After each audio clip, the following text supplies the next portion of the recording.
Okay, this is going to be a review of SmackDown and Raw the week after WrestleMania. The Raw portion of it is actually already recorded, but I'm going to go back. I mean, the main reason I wanted to do this video is because of SmackDown.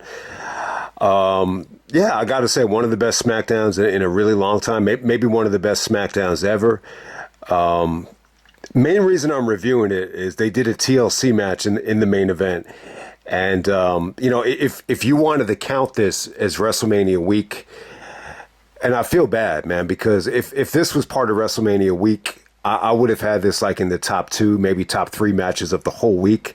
So the problem is, like, AEW ran their show, the week before on a Wednesday. So this is like 9 days after Dynamite, and it's almost 2 weeks after, some of the New Japan guys came to Seattle for the Streets of Rage show, like Zack Sabre Jr., guys like that. So I wouldn't necessarily call it WrestleMania week. It's kind of the week after WrestleMania. But if this was part of the week, I mean, you can make the case that this was better than anything on WrestleMania, and easily maybe the best match of the whole week.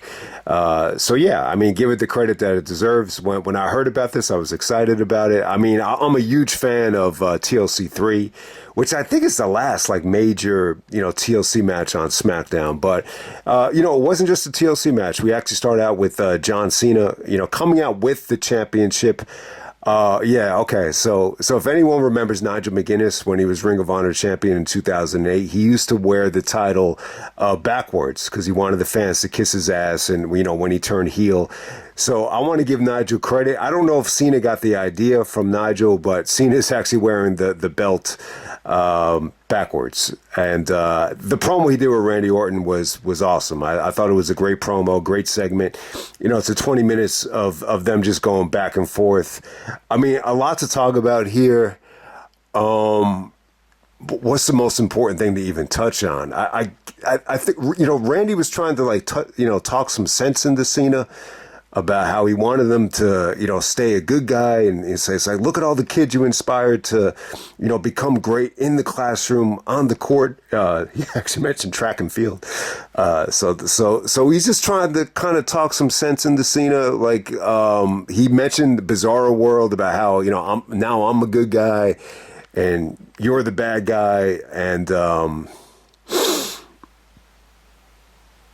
And he basically, all right. So this is a very, very touchy promo, very sensitive promo, and he mentioned kids. He's like, John, why don't you try having kids? You become a better person. So it's like the roles have flipped now. And Cena even mentioned, I'm going to save your ass one more time. Backlash is going to be in St. Louis, so you could spend the whole day with your family, get well rested, because I want Randy Orton at his best. So, Cena even touched on it, like, back in the day when Randy used to get in trouble over and over again, Cena was the one, pushing for WWE to, not suspend him and, give him one more chance, that type of thing. And now the roles are kind of reversed. So Randy, sticking the dagger into Cena with the kids comment.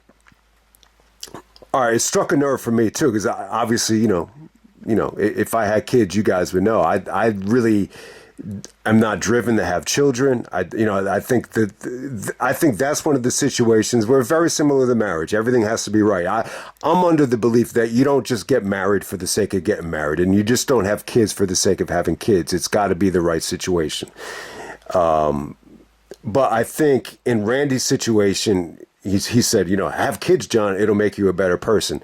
And I think it's true. I think Randy was at the point where he tried to do the Flair thing and, being promiscuous, doing the evolution thing. And I remember Flair even told Randy, he said, things are a little bit different now. You can't go around expecting every girl to want to, hook up with you, that type of thing. And, there was some things that went on with the Diva Search girls and the luggage, which I won't get into. And Cena, I think Cena probably had a little bit more success at that. Cena, definitely doesn't want to have kids. And I love Cena's response. He's like, the reason I haven't had kids is because I've been busy for the last quarter of a century raising your kids. That 6-year-old kid, stuck a finger at him. He's like, because of brats like this. So it was an awesome promo on Cena's side, especially. I just thought he was funny. The Jack Black thing where he says, see that guy right there? he's 100 years old and he has nothing to show for it except dressing up like Jack Black. So you're getting to see some of the comedic side of Cena, the good comedy side. I know some people didn't really like it when Cena did comedy at Payback when he was the guest host, but yeah, I'm going all over the place now. But I like Randy's promo. I think in a lot of ways it's real, and I would definitely agree. I think he's cutting some of the best promos of his life. He doesn't sound like he's bored or going through any sort of monotonous headache or whatever. I enjoyed it. I enjoyed the whole promo.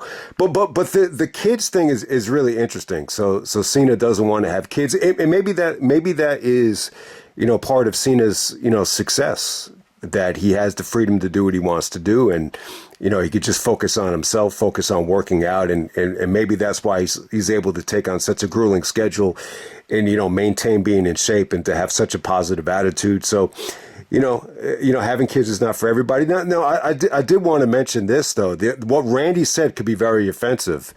And in today's era, you could pretty much get away with it. I mean, I don't think, the whole idea of, people thinking you're a bad person for not having kids, I don't think it's that big of a problem. But I learned this, when my at my grandmother's memorial, I gave a speech and I said, one of the things I remember about my grandmother on my father's side was that, she was really good with kids. And my dad actually told me, what you said was kind of interesting because, grandma, got criticized like for not having more kids, like me being the only child. She took a lot of criticism. So back in the day, like if you were a mother, like you were, almost like Helen Hart or the Kennedys, you were supposed to have a lot of kids. So that's one way of looking at it. So my point is, back in the day, it used to be, if the mother didn't have a lot of kids, they used to get a lot of criticism, and maybe it worked the same way for the father as well. Maybe it did. But what Randy said was, it really did hit me though. I think it did, like, force Randy to, get his act together. I think it totally, I mean, we've seen, people in entertainment say that over and over again, that it changes you. It changes you. It forces you to change. And I think that the best example of this is Dwayne Wade. If anyone remembers, like, when Dwayne Wade was in high school, even going into college, I think he was like failing every class, and he kind of had the same problem I had in school, where, he had a tough time, processing a lot of information at once when you take 9 different classes. Like, how do you study for these tests? That was my biggest gripe. But, but when he had kids though, like, all of a sudden he's making the honor roll. He's doing better on the court because he had no choice. It forced him to, step up his game, and it got him ready too. It got him ready, and he put on one of the best, performances in NBA Finals history, because, there's certain guys when they're forced to just lock in and focus, especially when you got that type of ability and skill. It creates greatness, and I think that's what happened with Wade. I think it's what happened with Randy Orton as well. To a degree. To a degree. I think that whole reputation that Randy had of being an asshole and being a prick, and someone that they were going to think about getting let go because of the behavior issues, destroying hotel rooms, or whatever went on with the Diva Search girls. So, but yeah. I thought it was funny. So let me wrap it up here. Good promo from Cena. So I think with WrestleMania, like, even though some people were disappointed by it, I think that the positive side effect is, with Seth being a heel and Cena being a heel, we're getting for a lot of, like, engaging, promos, definitely. And so we're going to get Randy Orton, John Cena for one last time. My brother really was not happy with it when I texted him. I said, it's going to be Cena and Orton at Backlash, and he said, the bad way, not the Master P way, where he's like, he said, like, that disgusts me. He's not a big fan of the combination. So when Daniel Bryan was hot, like, the WWE really got sick of the combination. They booed the crap out of the match at Royal Rumble 2014. I'm not a huge fan of the Cena Orton combination. I like some of their matches. The SummerSlam match, they show clips of it on Raw. I really like that match. I think the last match that they had on Raw after the Rumble was, might have been their best work together. Especially, like, when you look at Cena and Orton, like, they looked incredible at that time. The experience and the seasoning, you could see how much they improved. You know, if you watch their last match together. I mean, the 2009 stuff doesn't get a lot of great feedback. I mean, some of those matches I'd like to watch over again, like the Hell in a Cell. I don't remember it that well, but like there's other matches that I just like have no interest in going back to, like the Bragging Rights match, the Iron Man match. I just think for a whole hour it was a rough sell. So I don't know. I was thinking about doing Cena and Orton from worst to best. If anyone wants to sell me on the idea, I might do it. But hey, like there's a couple of matches that I just don't have a lot of interest in going back to, like the Iron Man match. And then there's some other Cena Orton matches that just felt incomplete. Like I thought No Way Out 2008, had a hot crowd, but it just felt like a cheap finish. SummerSlam 2009, I thought it was going well, and then they just botched it. And then Unforgiven 2007 is another one where, that would have been their best match, and then they just kind of, they had a really cheap finish as well. So a lot of their matches just felt incomplete, and that's the other reason why I'd be hesitant to do it. But it feels like it makes sense to do, man, because I'm actually excited about it. I'm excited about Cena and Orton. I think we've never seen the heel Cena go up against this new babyface in Randy Orton, and I think it's going to be a good combination, man. I'm really looking forward to it. So awesome promo there from John Cena to open up the show with Randy Orton. Before we get to the main event, Miz is cutting a promo really talking about how the WWE is misusing him. Very similar to the promo that he cut at the Bash 2009, or leading up to the Bash 2009, where he was sick of everybody, the same guys main eventing over him. But in this situation here, he said Ray Phoenix gets the spotlight over him. And then, Joe Henry gets chosen over him. He's like, what about me? And he said he's the most must-see champion ever. He brought up WrestleMania 27 against Cena. So once again, I thought that the Miz cut a good promo. It is kind of weird that they didn't find the spot for him at WrestleMania. It really is.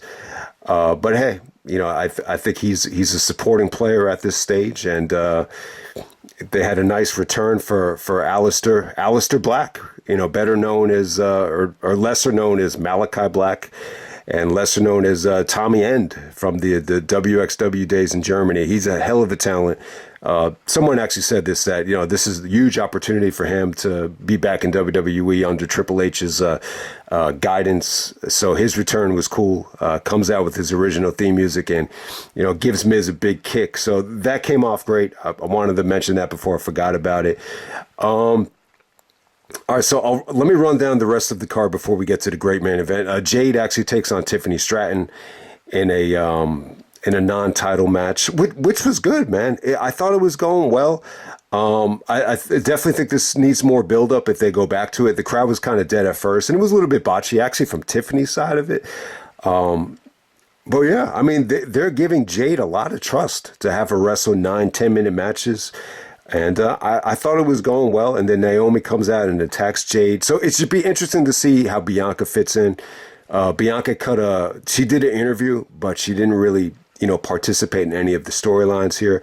But I really would love to see Bianca and Jade, down the road. Tiffany actually gets attacked by Nia Jax, which makes sense because of the Money in the Bank situation. And then you had Zelina Vega defeating Chelsea Green for the United States Championship. Even with the help from Piper and Alba, Zelina Vega becomes the new women's U.S. champion in under 5 minutes. It's probably the weakest thing of the night. It wasn't bad, but this kind of felt to me like it was a way to, just get the title off of Chelsea Green. I think she might be leaving the company.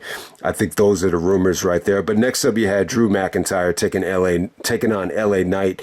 This was the number one contender for the United States Championship. Drew actually came out and said that he said, I looked in Cena's eyes. He's a different person. He's not the same Cena. And he said he wants to fight the toughest champion that they have in Jacob Fatu. Fatu was a monster babyface here. They did a promo here with Solo Sikoa, taking all the credit for Fatu winning the United States Championship. Solo basically recruited Jacob and everything. Jacob Fatu just kind of looked on there. So it kind of plants the seeds for the Solo heel turn, but it doesn't look like it's going to happen anytime soon. I'm in favor of just keeping Jacob as Jacob Fatu as a heel until it gets overwhelming. I think, sometimes in wrestling you learn you kind of want to ride that wave. And I think that's what they do here. So Drew comes out. LA Knight came out to get a rematch. LA Knight was acting bored by McIntyre, basically insulted him and said that, he didn't even remember the last time Drew was champion. And Drew said that his United States Championship reign was a joke. So they have a number one contenders match here. Ends in a DQ. I wasn't really crazy about the match. I thought it was just kind of there. And then Damian Priest comes out and chokeslams McIntyre through the table. So it looks like we're going to continue Priest and McIntyre. But it feels, all right, so this is the feeling. I could be wrong about this, but it feels like it's going to be a four-way at Backlash: McIntyre, Priest, LA Knight, and Jacob Fatu, with Solo Sikoa still, kind of being the manager to Jacob Fatu. But who knows? I could be wrong. Maybe they go back to Drew and Priest in another match, but it looks like Damian Priest will be involved in the United States Championship. That's just how it kind of came off to me. But I'm a little bit disappointed though. I'd rather have Drew in the Logan Paul spot. I really would. You got the feeling that SmackDown and Raw with the brand extension, they're being a little bit more lenient in terms of letting guys go back and forth. But hey, it's a huge opportunity for Logan. I think Logan is getting a ton of heat right now. The fans are bored by him, so it should be interesting to see if he could excite the fans with Jey Uso at Backlash if that does happen. Trying to think, did I miss anything there? So we're going to move on to the main event. The main event for the WWE Tag Team Championships. This is a tables, ladders, and chairs match. So, we've lost count of what TLC this is. I was going to say this is TLC 5, like in terms of just tag teams, but I will be wrong about that. They had TLC matches at, TLC pay-per-views for years. So we've lost count. This could be TLC 19 for all we know. But in some ways, it feels like it's, like a sequel to TLC 3, TLC 4 because of the tag team situation. But hey, man, the important thing is it was a great match. I mean, if this was part of WrestleMania week, you could argue this is being match of the week. And yeah, you can make the case that Gargano, if you want to consider this, WrestleMania weekend, you can make the case that Johnny Gargano has stole the show WrestleMania weekend twice. First being 2013 in Dragon Gate USA against Shingo, and this would be the second time. So yeah, I mean, they, even Wade Barrett touched on it. These guys got screwed at WrestleMania, and this is the chance to redeem themselves. So you say to yourself, why didn't this happen at WrestleMania? I think the most logical reasoning as to why it didn't happen at WrestleMania is, maybe it would have taken away from some matches. A lot of guys, don't want to get upstaged. It's very difficult to follow something like this. And you want to put something like this in the main event. So I don't really fault them for not putting this at WrestleMania. In a way, it's a nice little way to make it up to them. But the important thing is, these guys should be wrestling in bigger matches that feel more important on premium live events, not just buffer matches like the Royal Rumble match was. And Johnny Gargano is the guy I'm looking at here. I know some guys really love him and are big fans of him. I think Gargano going to AEW by himself and winning the championship, I think that's unrealistic at this point. I don't think it's like impossible, but I think the more realistic option, if things don't turn around soon, I'd like to see Gargano and Tommaso go to AEW and, become tag team champions, maybe wrestle the Young Bucks and, Ospreay and Omega, teams like that. I think that would actually be pretty cool looking back on it. But you say to yourself, the clock is ticking. If that's going to happen, you'd rather it happen, sooner rather than later. I think the Motor City Machine Guns, I think because of their age, that's kind of passed them by at this point. So, but hey, Street Profits, DIY, Motor City Machine Guns, great match. I would say that this is up there with one of the best TLC matches ever. I mean, is it as good as TLC 2? I would say no. Is it as good as TLC 3? Probably not. But it's up there. It's definitely almost just as good. who stole the show. I think everybody, was great here. Everybody had some nice moments. I think Angelo Dawkins had the spot of the match.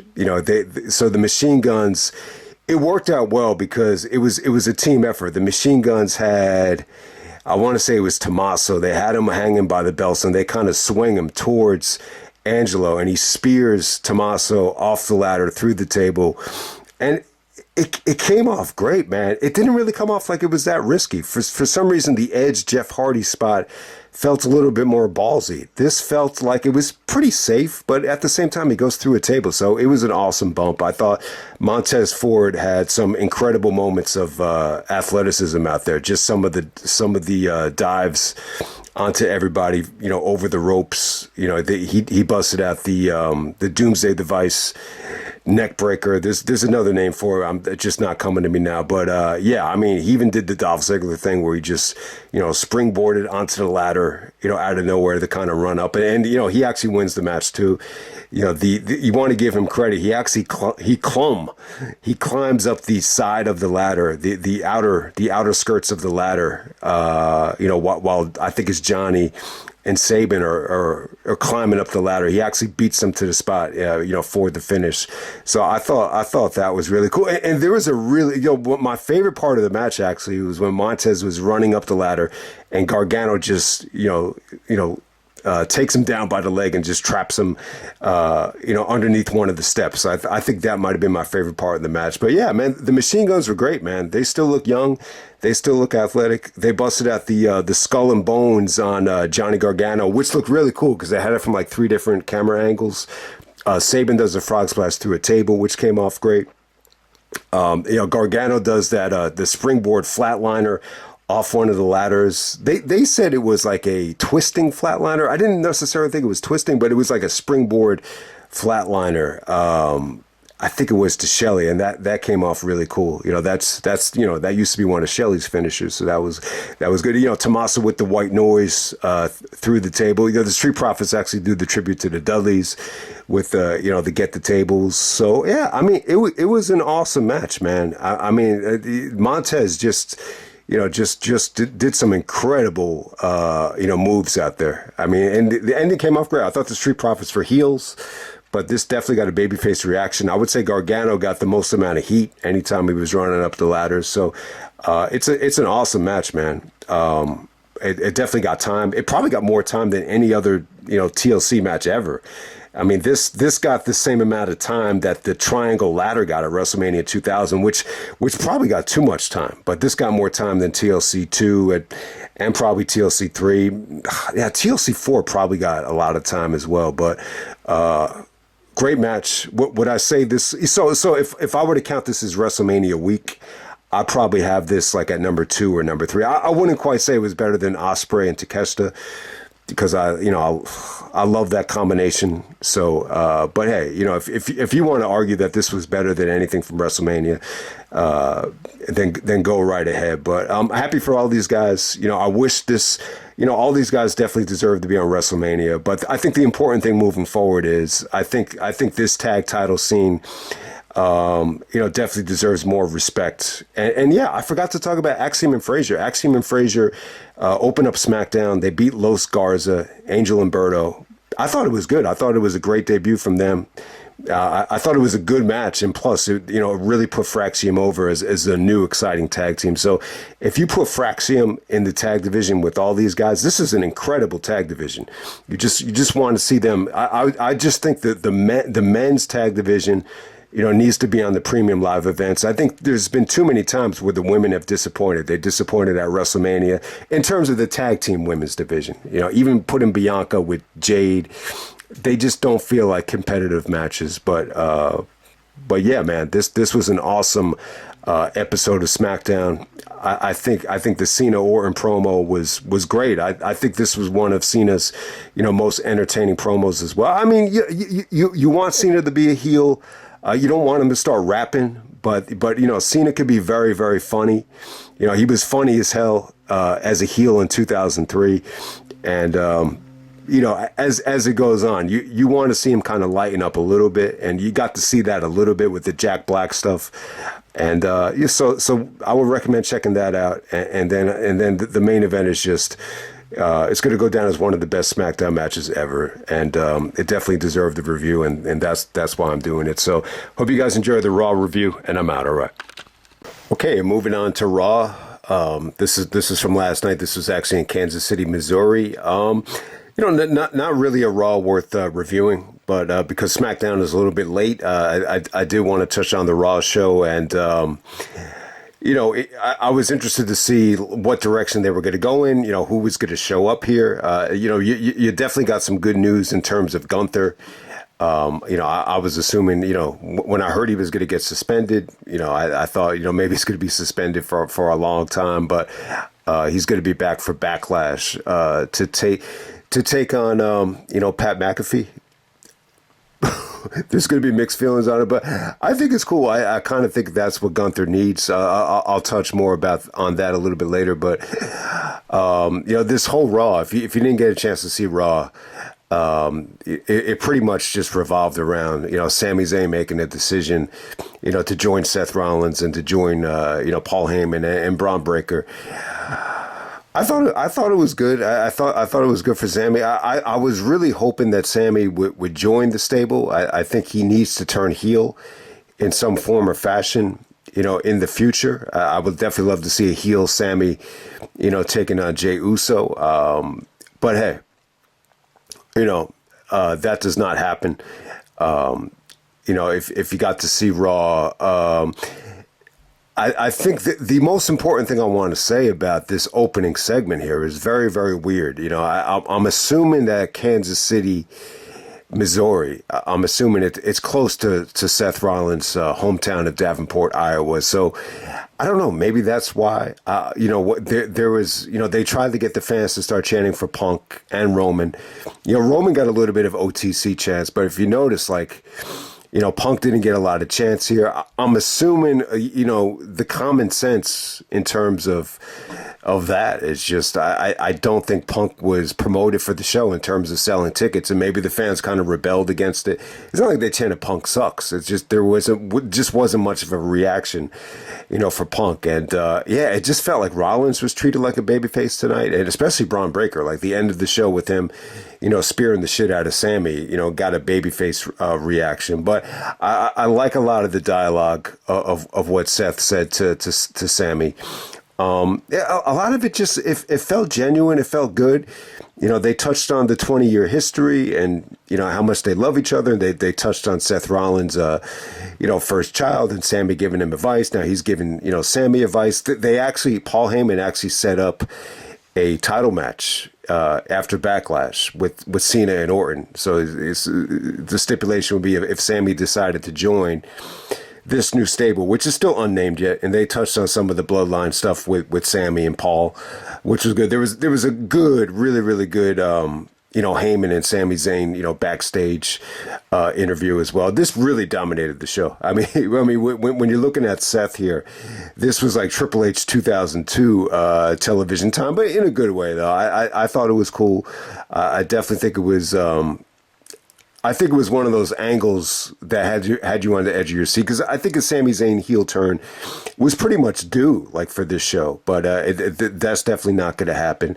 So ultimately, Sami just decides, that he does not want to, become champion in that way. Like he said, I still, really want to become world champion.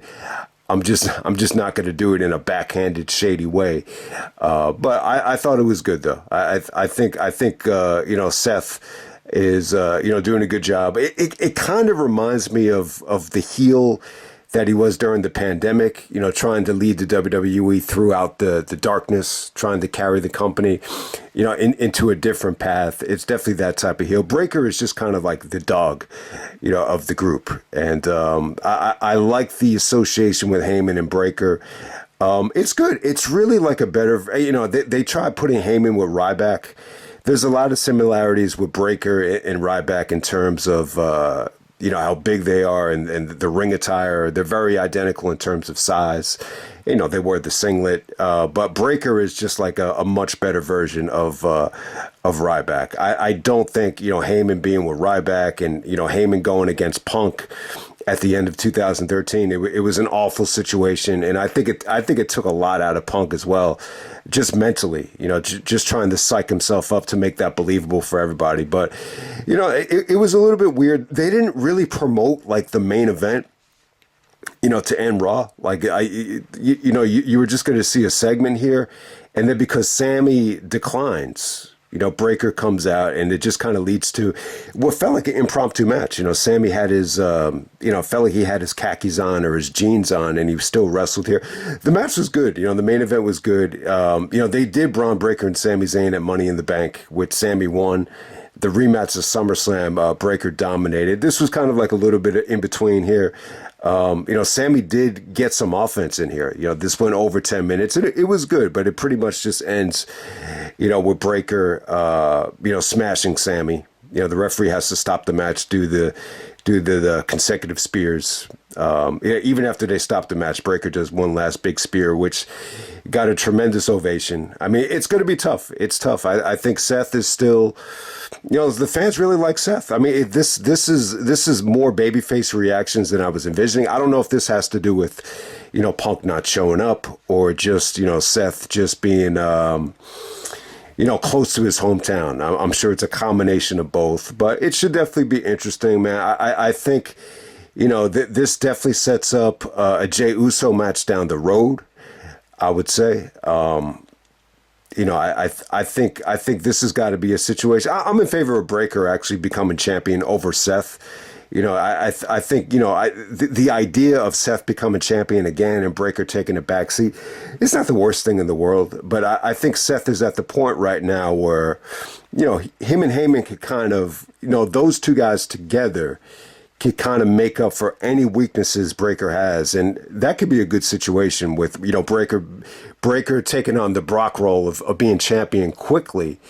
And, Heyman and Seth together can kind of, really, help him out and make up for any weaknesses he has. So it should be interesting. It's not the worst thing in the world. I like the idea of Sami joining the stable, but, I think Sami's a good guy, and it didn't make a lot of sense when you really, really think about it. But we'll see what happens. We'll definitely see what happens with Sami.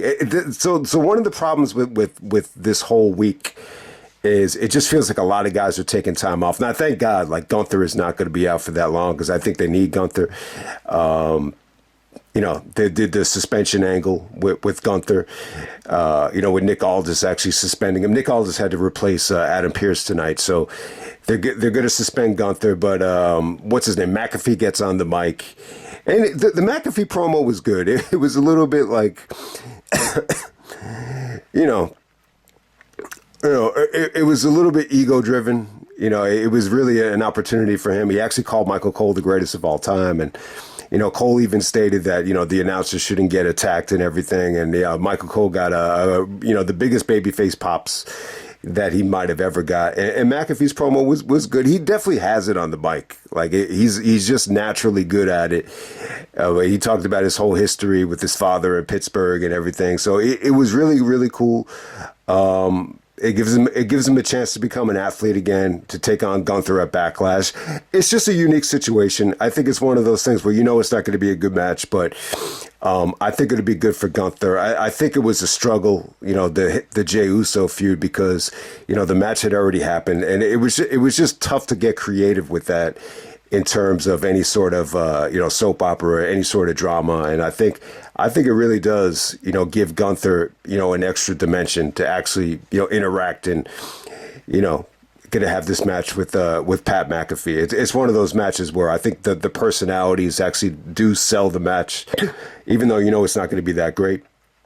But you also had on the show, you had Jey Uso come out during a Logan Paul promo. Logan actually stated that the only thing he hasn't done so far is to win win the world championship in the WWE. So it looks like you're going to be getting Logan Paul and Jey Uso at Backlash. So yeah, I think another underwhelming promo from Logan. this ends with Jay, giving Logan the super kick. But it was good. I think Jay is in a nice rhythm right now. I think he seemed confident. I think he's enjoying the championship run so far. But I think that the most important thing to take away from the Logan promo is, it just felt like it sucked the air out of the building. The fact that Logan is going to get that spot. He was bragging to Jay about, how he's done more in a couple years. I think he said 4 years than Jey Uso's done in 15 years. And, it got a lot of heat. It almost put like a damper on the show, to be honest with you. And Logan actually does attack Jey Uso backstage after Jay was actually talking to Sami. He just said, whatever decision you make, I hope you make the right decision. So it looks like Sami is going to stay babyface. I think maybe Sami's just too likable of a guy, to be a heel again. I like the idea of going back to Sami and Jay, but it probably will work a little bit better with Jay as the heel.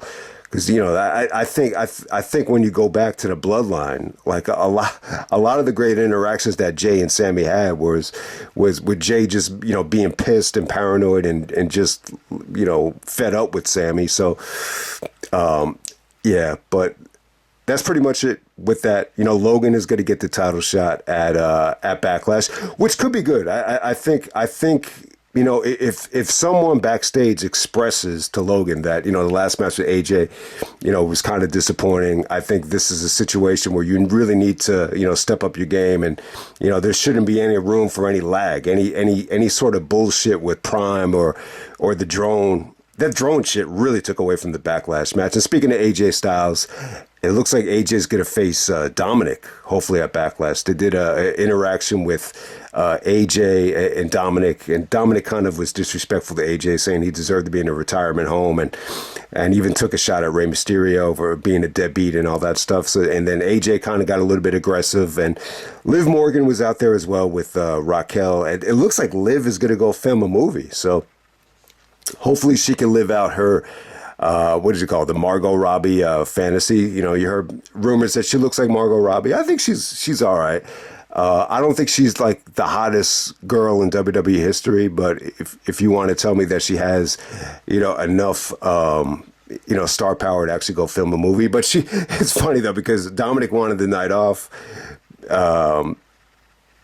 Because he's a champion, and it's funny that Liv goes to film a movie and she's still a tag team champion. So I just thought that was funny that Dominic wanted the night off, but Nick Aldis actually says because you're champion you have to work even more. But Liv goes to film a movie while she's still a tag team champion. The segment was a little bit flawed because of that. That's the point I want to make about that. We had Becky Lynch's explanation of the attack on Bayley and turning on Lyra. Valkyria. I thought it was good. I actually prefer Becky to be a heel. I think for a lot of different reasons. I think, the Seth situation, it's kind of exposed, with Seth turning heel. So, I think it's probably a little bit more appropriate to have Becky as a heel as well. And I don't know. I think when you go back to Becky last year when she I think it was the Queen of the Ring match. I just thought her matches were starting to become monotonous. I thought she was a little bit stale. So, you could argue either way. I think Becky's probably, I would say she's probably at the top of the list in terms of like appealing to the advertisers. I think Becky and Bianca, I think a lot of the women do appeal to the advertisers very well, but Becky would definitely be at the top of the list. So you could argue against it, but I think Becky is good as a heel. She really has like that tough, gritty, like Irish personality. She kind of reminds me of, I know most of you guys haven't seen her yet. I mean, she's somewhat famous, but, famous in somewhat of a, within the Irish community. She reminds me of Patricia O'Reilly from out of Ireland, like when she gets, pissed. I had to work with her in the past. So, like when she gets a little bit stressed or when she needs a cigarette, like she kind of reminds me of like that she kind of has like that bitchy Irish, feisty personality, and so does Lyra Valkyrie, man. I thought she stepped up her game tonight. At first, when she came out, I thought like the crowd was kind of cold to her, But once she got in the ring, I thought the promo got better and better, and definitely sets up a nice little match at Backlash for the Intercontinental Championship. And then Becky kind of basically goes the relevancy route where she's like, I'm going to make you relevant, and I'm going to make that title relevant as well. So it was good. I prefer Becky to be a heel, especially at this stage too. I know a lot of people were upset that she, turned on Bianca a couple years ago, but I think it's a good situation. I'm a big fan of Lyra Valkyrie. I thought the promo was good, and I think her presentation was good. I think she looked good too. I think she's a pretty girl. I think she seems like she's a quality person and a good wrestler too. She even had the confidence to say that I know I'm a better wrestler than you, and I'm going to prove that I'm a better person than you as well. So I did want to mention that. I thought that was a good segment. Rhea Ripley opens up the show against Roxanne Perez, which was good. It was a little bit slow. I don't know why Michael Cole doesn't remember the name of the Indian Deathlock, but Roxanne did some great submission work on Rhea. Rhea did some good selling with the leg. I thought the match was going well. And then, Julia actually comes out to beat up on Rhea. So a lot of the NXT girls are ganging up. So, yeah, I think, you got a lot of guys out. A lot of guys are taking vacations. You got Punk, Roman, and possibly Cody just all being out until SummerSlam. That's the feeling that I got, like, from this Raw. It's like, it kind of hit me like, okay. A lot of guys are going to get time off after that grueling WrestleMania schedule. So that's what you could kind of take away from that. It opens the door for more NXT girls. I like the NXT girls, though. I think the NXT girls are hot. I think they could deliver. I think they got unique personalities. And so it's not the worst thing in the world. Next up, we had the War Raiders taking on the Judgment Day, Finn Balor and Jade McDonaugh. So as JD's return to action, Liv actually got them I think this is a number one contenders match. So they had the opportunity to become number one contenders here. They actually lose it. Carlito was interfering, but it's actually Penta that screws the Judgment Day here to kind of get his revenge from, the fiasco with Dominic last week. But Finn was a little bit baffled that, no one let him know that they were, going to be tagging up together. But it was cool to see JD McDonough. It was a solid tag match. It wasn't bad, but it was cool to see JD and Finn, tag together. It was decent stuff. You actually had the New Day on commentary at ringside with Xavier Woods is actually pretty funny there. And then you got Stephanie Vakir actually taking on Ivy Nile, which was, I'm going to say, was the match of the night. I think Breaker and Zayn was good. I just thought they had better matches than that. The match kind of ended in a no finish, which was the right call, was expected. And but Steph and Ivy Nile, if you could suffer through the commercial breaks. I know a lot of you guys, if you pay for Netflix, I'm assuming that it's almost like Dynamite, where you could just watch the whole match in its entirety. But I thought Steph was great here. Ivy actually had some really nice suplexes, some nice transitions. She is a hell of a talent, but Steph is just on another level right now. She's a great wrestler. She's over. She's got a great look. She kind of, this might be giving her too much praise, because, obviously she's not as hot as, Salma Hayek, but she kind of reminds me of Salma Hayek from Dusk Till Dawn, with her presentation, which is good, man. But yeah, she had a beautiful leg screw here that came off great. The big move, the skull crusher move, once again, that is getting monster pops every time she does it. And they came off great here. And the finish was good too. She's using a package neck breaker, or it's almost like a package back breaker, which looked like it was to the neck, but I think it was on the back, but Ivy was selling the neck. I thought this was a good match. I thought this was the match of the night. I think, the cool thing about Breaker and Sami was that Seth, was giving Sami one last chance during the match. He's like, we still have time, Sami. He's like, make a decision, make the right decision.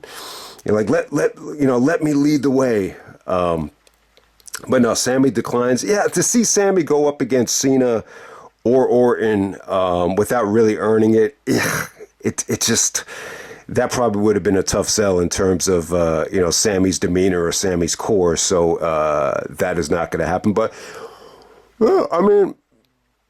interesting Raw.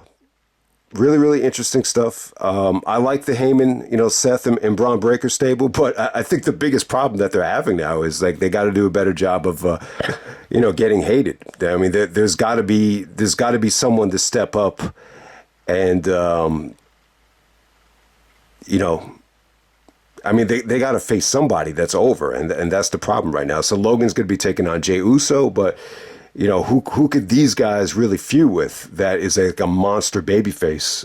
Neither one of them are really champions right now, so it's not that much of a problem. But down the road, we got to put up, we got to figure out who the baby faces are that they're going to be feuding against. I mean, it could be Punk. It could be, it could be Roman. Maybe they'll come back a little bit quicker. I think you could definitely make some money with a tag match with Punk and Roman teaming up, ironically, to take on Breaker and Sami. But I don't know. I mean, the feeling that I got from this show is that, Roman and Punk are going to be, out for a long time. But I could be wrong about that. But we'll see. If Punk and Roman are not coming back anytime soon, we got to figure out, who they could actually face that's really over. I just don't know if there's that many options right now. But we'll see, man. Maybe it's Jey Uso.